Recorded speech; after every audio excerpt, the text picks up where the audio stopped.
Hi, welcome to DP Sports YouTube channel. This is my YouTube channel that will be reviewing games so far as football is concerned. We try our possible best to do other sports and disciplines as well. So today, what we are doing is that we are taking a closer look at the Ghana Premier League, which 7, review the matches and look at the teams that stands a greater chance of winning. I've been joined by my very good friend Ruben Ado, who will help us do the analysis. Ruben, thank you for joining us.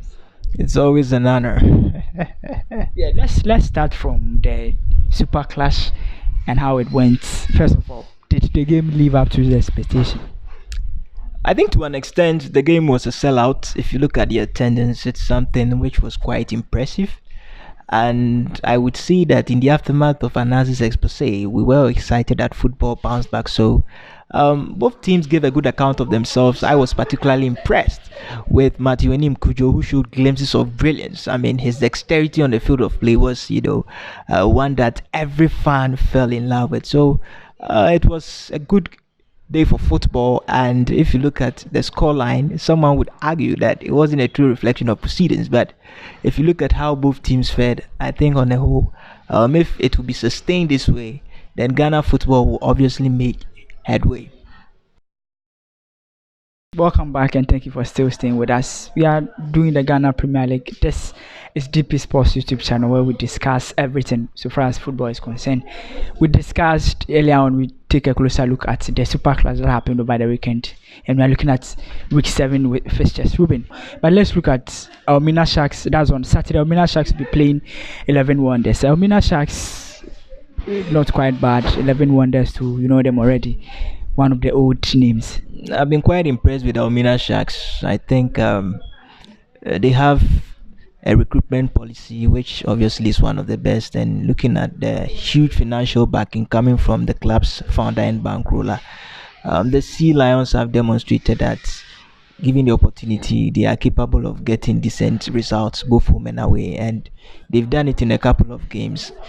This time round I don't think they will falter, because they have what it takes to get, a decent result once their tactics they get it right. So I think for 11 Wonders, they've always been a tough nut to crack whenever they play at the Ohiniame Park, but going away and getting results hasn't been too good for them. Let's look at probably one of the games that will catch everybody's attention. That's Dream Services game against Accra House of Folk. House of Folk lost to Kumasi Asante Kotoko, but played very well. Dream Services also lost away to a weapon side, the Busian Dwarfs, but they are hosting Accra House of Folk, and the team themselves knows that it's a must win for them. Yeah, it's a must-win situation for Abdul Karim Zito's Chargers. Playing at the Theatre of Dreams in Faraway, I think Hearts of Folk would quickly want to recover, from that setback to Kodoko. So going into this game, it's a must-win situation for the Phobians. My problem is that it's solely Koji and Eso who are doing the scoring. It means that though they've been quite impressive, I mean, given their last 2 games, but going into this one, I would hope that other players do the scoring so that Hearts of Folk would be able to bounce back. But who are you expecting to win, Hearts or Dreams?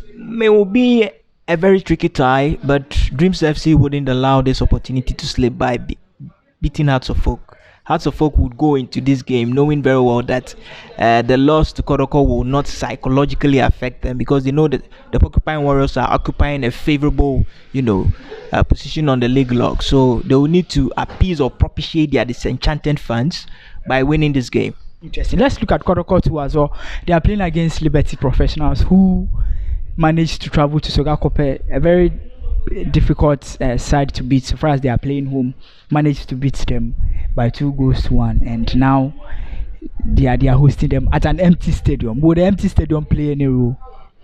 Obviously wouldn't. I think Kodoko, in the absence of their fans, they proved that they still have what it takes to win games. Against Cape Coast Mysterious Swandorfs, though they scored in the dying embers of the game, they still won. For Liberty Professionals, they've had their own problems.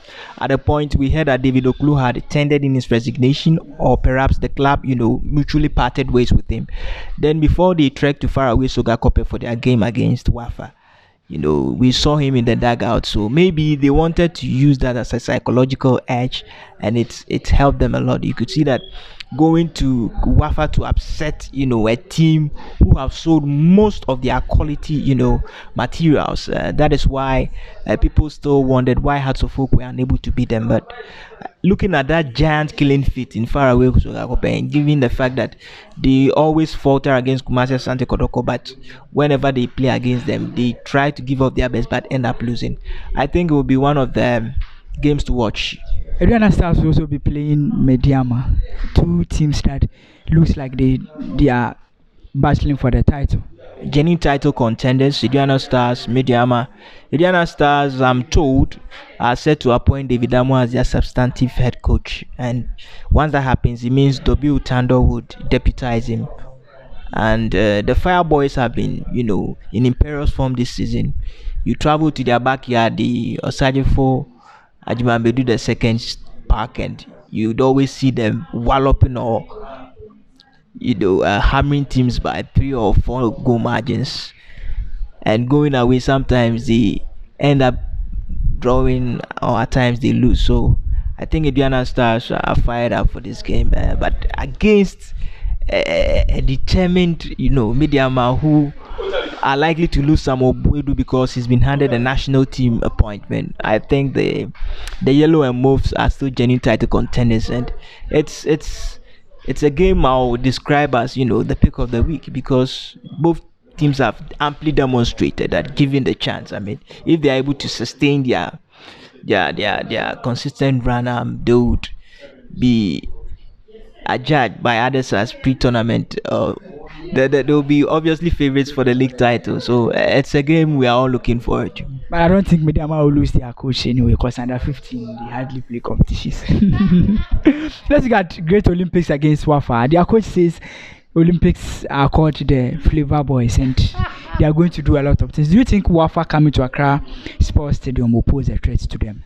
If you look at Wafa, they've been very poor away travelers. I mean, they are always invincible at the Red Bull Arena, but whenever they go outside, they struggle to win games. And looking at Olympics, when the season got underway, everybody wrote them off because they felt they had made some impressive signings, though some of the players were past their prime. But I think with the results which they've churned out so far, they've proven that they are indeed the daddy boys, and I will not be surprised if they beat Wafa, because in their last 2 games, whoever thought that Olympics would end up winning after losing a couple of games, just like Heart of Oak. I mean, they won their next 2 games, and it clearly demonstrates that if they are also able to maintain their winning ways, they could be in the hunt for the league title. So I wouldn't take anything away from Wafa, but I expect Olympics to get a job done on the day. Ashanti Gold, wrapping up. Ashanti Gold will be playing Abonto Busuan Dwarfs. Busuan Dwarfs looks like a team that everybody's picking a point from. Yeah, Busuan Dwarfs and Ashanti Gold. Ashanti Gold have been brilliant this season. In their last game, they were stand at home. Mediama traveled all the way to the Obuasi Lankley Stadium and stand them. Then the week after, they were very fortunate by getting a win. So they lost to they lost to Brekum Chelsea as well, the team of the moment. So Ash Gold will need to lift themselves because they are down, and I know Coach Yakubu Sheriff Mambo will just psych the boys to get this job done, because Cape Coast Mysterious Busuan Dwarfs themselves are struggling, and their coach resigned after they played against Liberty Professionals. They led, and unfortunately, the Scientific Soccer lads just came from behind to beat them. So, managerially, if they are not able to even get somebody to act in a caretaker capacity, but I think their last appointment of a substantive coach, they're still going to struggle. They managed to beat Dreams FC, but they still need to get a substantive coach to reverse their dwindling fortunes, because they are one of the clubs who I wouldn't want to see play in Division 1 next season. Yeah. So who do you think is winning? Is it Ash Gold obviously beating them at home? Ash Gold should obviously carry the day. Alright, Ruben says Ash Gold should obviously carry the day. This is where you have to bring it to an end, but I'm sure you've gotten the teams and who to follow. I will personally travel to the and make sure that I follow Accra's full game against Dreams FC. This is why we have to bring it to an end. My name is Delali Frankauti. This is my YouTube channel that will be serving you with everything I need to do. What you have to do is just subscribe to the YouTube channel, click on the subscribe button, and also make sure that you share for everybody to watch. A big thank you to our cameraman on the day, in the person of Maxwell William Chibi, who did the camera for us. We have to say goodbye. We'll meet next time.